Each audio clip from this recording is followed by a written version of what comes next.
Uma parte significativa da atividade diária dos utilizadores é preenchida com tarefas de rotina, algumas das quais implicam processos repetitivos e por vezes demorados, o que faz que boa parte do dia possa ser ocupado de forma menos produtiva. E se multiplicar esse tempo pelos vários colaboradores da empresa, pode representar um número muito significativo de horas diárias que poderiam ser dedicadas a tarefas de maior utilidade. No entanto, infelizmente, estas tarefas têm de ser desempenhadas e por isso não podem deixar de ser executadas. Mas não tem de ser assim. É verdade. O seu sistema PHCGO tem uma peça tecnológica que dá pelo nome de processamento. No fundo, um processamento é uma definição informática de um processo que pode passar a ser desempenhado pelo sistema informático, libertando o utilizador para outras tarefas mais produtivas e deixando a rotina para o computador. Assim, tarefas como a atualização de preços de todos os seus artigos, que poderiam levar muito tempo e ocupar um utilizador para a concluir, com todo o tempo investido que a tarefa exige, para além dos potenciais erros que pode cometer durante a atualização. Com o PHCGO é algo que pode fazer parte do passado. Para dar início à criação de um processamento, deve estar posicionado no menu no grupo Go Studio, na opção Toolbox e escolher Processamentos, onde em seguida deve clicar no canto superior direito Introduza processamento. Deve começar por atribuir um nome ao processamento. Por exemplo, neste caso pode dar o nome de Atualização de Preços. Em seguida, pode expandir o separador de detalhes. Aqui encontra o campo onde pode explicar de forma mais pormenorizada o que o processamento se propõe realizar. Por exemplo, pode escrever algo como atualização de preços com base em vários critérios. Pode já passar ao próximo separador, dedicado aos dados iniciais. É aqui que vai definir que informação vai ser pedida ao utilizador, para mais tarde esta possa ser usada pelo motor da rotina de cálculo que o processamento vai executar. Assim, deve clicar em Adiciona variável. O campo número interno é incrementado. No entanto, se tiver necessidade de colocar uma variável no meio de outras, basta indicar o número de ordem da mesma para que todas as restantes sejam recalculadas e ajustadas automaticamente. No campo nome, deve indicar o nome da variável. Este nome deve ser tão explícito quanto possível para o utilizador. Por exemplo, pode escrever artigos pretendidos. Em seguida, vai encontrar o campo tipo, onde pode escolher entre vários tipos possíveis, como texto, numérico, mas neste caso pode escolher o tipo de tabela, que vai permitir alimentar a sua escolha com base em critérios pré-definidos por si. E é isso mesmo que vai fazer agora no próximo campo. Ou seja, deve aqui indicar as várias opções separadas por vírgula. Neste sentido, pode digitar todos os artigos, vírgula, um conjunto de artigos. O próximo campo é um campo lógico, onde deve indicar se o resultado das opções da variável é dependente de uma query à base de dados. Neste caso, pode deixar este campo por ativar. O campo a seguir indica se a variável é de preenchimento obrigatório ou não. Neste caso, deve ativar o campo, pois a escolha que o utilizador fizer é determinante para o resultado e âmbito do processamento. O campo seguinte define o número de caracteres a serem usados pela variável. Neste caso, pode indicar 25, pois o texto de cada uma das opções disponíveis não precisa de mais espaço. O campo decimais, como já percebeu, está relacionado com o tipo de campo numérico. Neste sentido, caso não seja um campo inteiro, poderia aqui indicar quantas casas decimais este iria ter. Neste caso não se aplica. Assim pode deixar este campo vazio.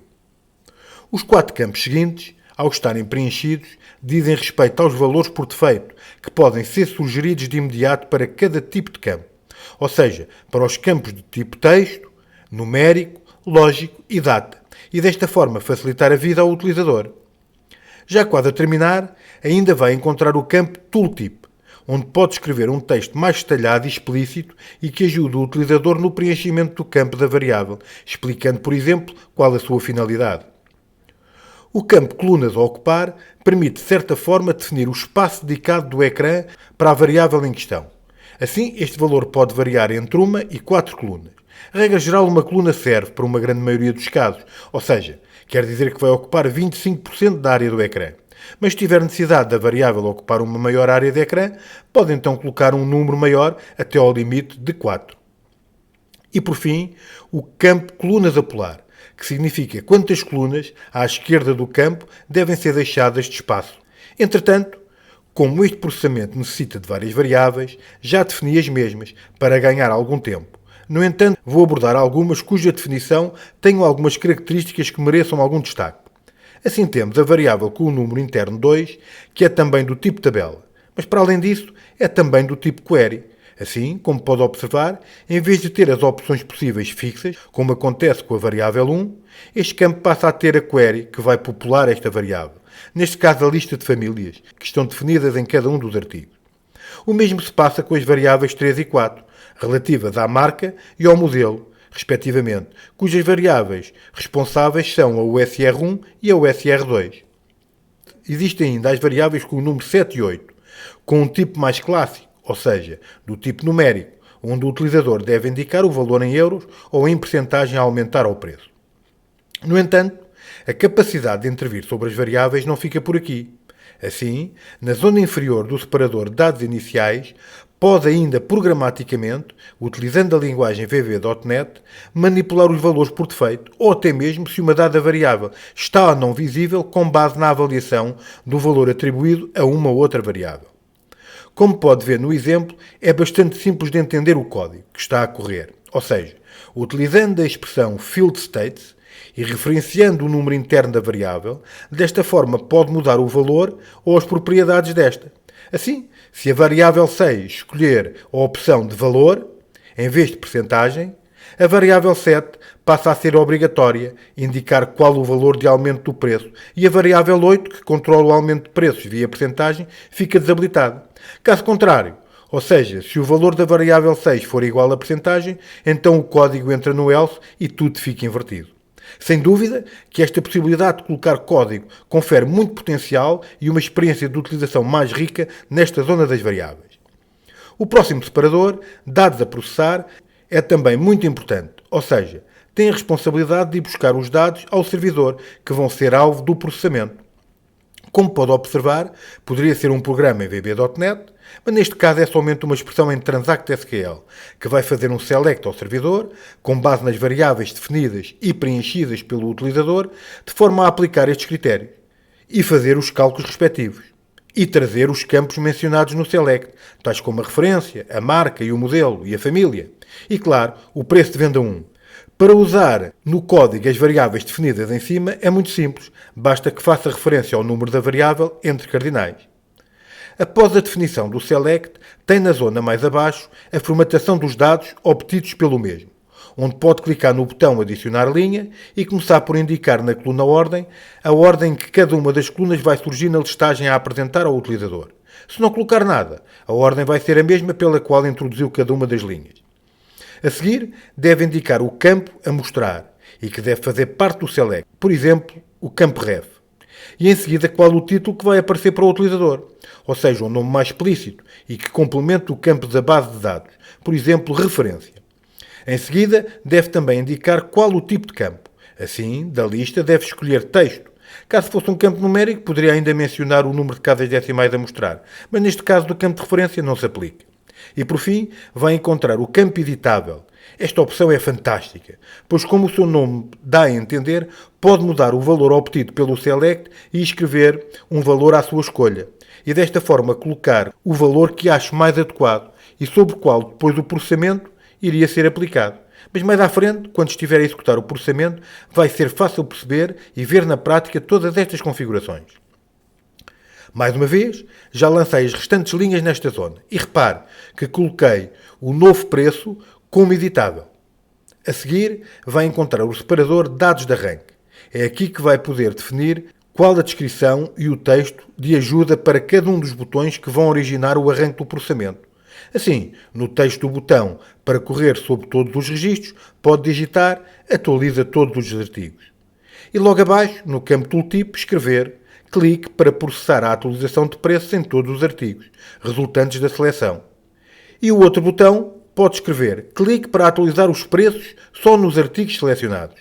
Na Tooltip, neste caso, como já percebeu a ideia, não precisa de colocar nada. E chegou ao separador, diria eu, central de todo o processamento, ou seja, o separador dados de execução. É aqui que vai escrever o programa em VB.NET, que vai processar e gravar os dados resultantes do select anterior. No fundo, a lista de stamps gerados pelo select com base nos critérios escolhidos das variáveis definidas em cima. Neste sentido, já tenho aqui o exemplo de código que vou explicar de forma resumida. O programa começa por criar um objeto da entidade ST, no fundo da tabela de estoques e serviços. Em seguida, usando a biblioteca do SDK, juntamente com o método getEntityData, que permite obter os registros provenientes do select, do separador dados a processar. Ou então, só alguns artigos da lista geral obtida só tenha selecionado alguns dos registros.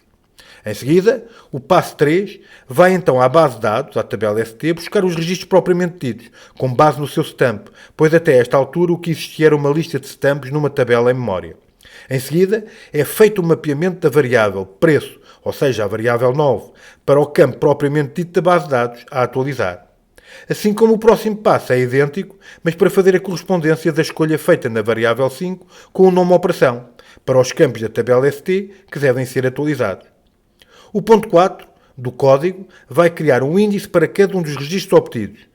Isto é importante quando tiver que usar cada um dos registros para a sua manipulação e gravação e para que tudo fique mais rápido.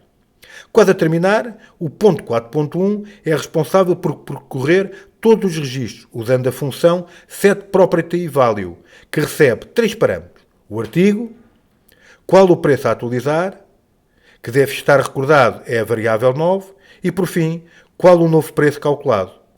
Cálculo esse feito no separador de dados a processar do código do Transact SQL.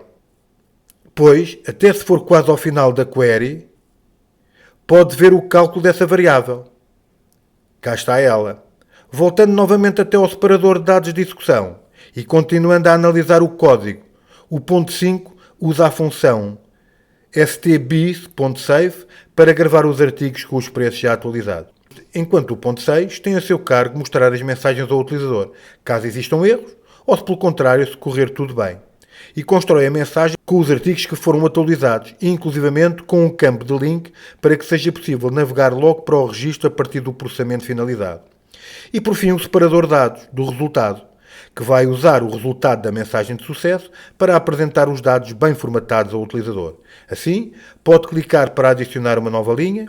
Mais uma vez, se não preencher nada na coluna ordem, o software vai respeitar a ordem com que lançou cada uma das linhas. Para simplificar, eu já lancei todas as linhas, pois a ideia, como já percebeu, é exatamente a mesma do separador anterior. Assim pode usar o campo referência. Como título, atribuir o texto de referência e no tipo definir este como texto. Entretanto, também já lancei mais alguns campos, como a descrição e o novo preço calculado, visto que também são campos que fazem parte da mensagem de sucesso. Agora, deve ir até ao menu Ações, expandir o grupo Processamentos do utilizador e escolher a opção de adicionar ao add-on. Pode escolher o add-on da Framework e em seguida clicar em Gravar. Agora, deve ir até ao menu no canto superior direito e clicar no ícone dos add-ons e escolher o da Framework. E no menu escolher Install. A aplicação é reiniciada de imediato e assim que voltar, tem o processamento que acabou de desenvolver pronto a funcionar. Venha ver como ficou. Seguramente que, para além de útil, vai ficar surpreendido com o resultado do que acabou de fazer. Para isso, deve ir até ao menu e expandir o grupo Processamentos e SAFT. Em seguida, expandir Processamentos e Emissões. E, por fim, escolher o seu processamento, ou seja, a atualização de preços. Ao entrar, é mostrada a lista de todos os processamentos, mas que neste momento deve estar vazia, pois ainda não executou nenhum processamento. Assim, deve clicar no botão no topo superior direito, Nova Emissão. E espetacular! Na parte 1, dedicada aos dados, cá surgem todas as variáveis que previamente definiu. Agora imagine, então, que deseja aumentar em 50%, relativamente ao preço de venda 1, todos os artigos da família Aerofones. Assim, pode indicar que quer todos os artigos, em seguida pode filtrar por família, filtrar por marca ou filtrar por modelo. E como se recorda, estes campos surgem preenchidos com base na query que definiu ainda há pouco. No campo Operação pode indicar que quer uma margem sobre o preço de venda 1. E como o tipo de valor a atualizar, pode indicar valor. Repare que como escolheu valor, não pode digitar nada no campo percentagem, a aumentar. Mas agora, se mudar para percentagem, de imediato a situação é invertida e agora já só pode escrever no campo percentagem a aumentar. Assim pode digitar 50%. No preço pode indicar que quer atualizar o preço de venda 1. E por fim, no arredondamento, escolha a dezena. E pode clicar para passar para o passo número 2. Como pode ver, obteve todos os registros de artigos, cerca de 185. Mas se voltar novamente ao passo 1 e na família escolher, por exemplo, aerofones, e pode voltar a clicar para passar novamente para o ponto 2 do processamento e agora já tem bastante menos registros. Pode já visualizar os resultados dos cálculos efetuados sobre o preço de venda 1, assim como pode marcar todos os registros ou então selecionar só aqueles que deseja atualizar. Para isso pode marcar alguns à sua escolha. E ainda pode alterar o preço de venda novo, pois deve estar recordado que colocamos o mesmo como editável. Assim pode atualizar o preço dos artigos que ache mais convenientes. Por exemplo, experimente colocar um valor mais redondo no artigo concertina para 5.600 euros. Já agora, assim como o preço do artigo G002 para 1.700 euros. É mesmo muito útil e prática esta funcionalidade de poder editar mesmo após o cálculo já efetuado. Depois, basta clicar no botão adequado, neste caso só os registros selecionados, e chegou ao passo 3, o último passo do processamento. Quase de imediato fica a indicação no topo direito do ecrã de um processamento em curso. E pode clicar no mesmo, para ver se já terminou. E cá tem a indicação de finalizado. E ao clicar, navega de imediato para o resultado do processamento. Uma boa notícia é que não tem um separador de erros. Assim pode expandir o separador resultados. E cá tem a lista com os registros atualizados. E se navegar para um deles, vai para a ficha do artigo respectivo. E se expandir o separador preços, pode constatar que este já está atualizado. É incrível a versatilidade e tudo o que pode fazer com os processamentos. Penso que ficou evidente que estes são uma enorme mais-valia para determinadas tarefas de caráter repetitivo e que, acima de tudo, exigem uma carga de concentração para evitar erros, o que leva a um cansaço e um desgaste intelectual por parte dos utilizadores. Pois são tarefas importantes, mas de pouco valor e pouco estimulantes para quem tem de as executar, para além do tempo que levam até estar totalmente concluídas. Com os processamentos, pode fazer com que estas tarefas deixem de ser um peso para os utilizadores, podendo estes ficar focados e desenvolver outras atividades que tragam mais valor e resultados à organização, ao mesmo tempo que aumentam o bem-estar e satisfação dos colaboradores, ao desempenharem tarefas em que sintam que estão a dar o seu contributo e a fazer a diferença para o crescimento da empresa. Como verificou, os processamentos são uma peça fundamental da framework do PHCGO. Experimente já este e outros exemplos no Centro de Recursos gratuito do DevGo. Inscreva-se.